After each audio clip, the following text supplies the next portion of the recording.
South African women leaders are recognized for their contributions as the country commemorates Women's Month. Amongst those is former First Lady Zanele Mbeki, who was honored with a Lifetime Achievement Award for her role in the development of women across the continent. Mbeki played a pivotal role in arranging dialogue for the Congolese women and for her establishment of the Women Development Bank.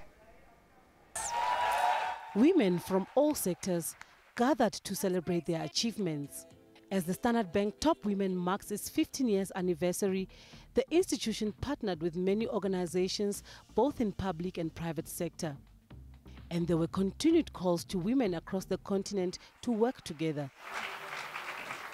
These awards are a catalyst for women in business, to do more business with each other, and to strive and break the ceiling through male-dominated industries.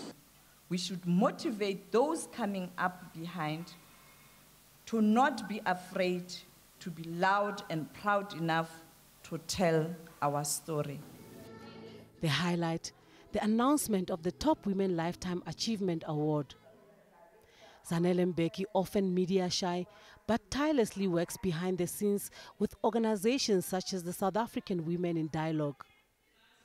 She was able to bring together women from the DRC to share their hopes and aspirations about their country.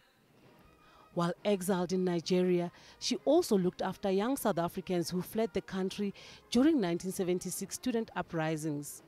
In the country, she established a Women's Development Bank which offered microfinance to rural women. Sis Zanele,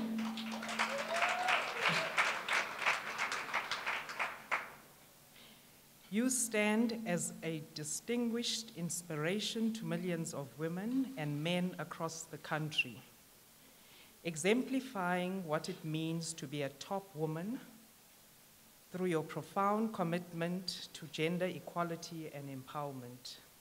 In her reply, Zanele Mbeki lamented the spiraling poverty in the country.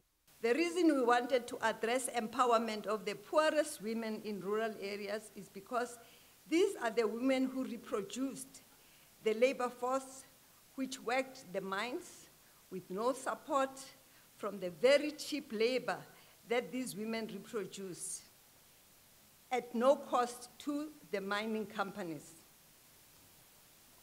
Their migrant husbands in the mine hostels were paid bachelor wages because they were deemed to have no expenses. It was up to the women left behind in the rural areas to feed their families, bake home, tend the cattle and fields, build houses, all on the meager remittals from the migrant miners. As the country wraps up the Women's Month, many have spoken against gender-based violence and called for women to be celebrated all the time. Ndundu Sitole, SABC News, Johannesburg.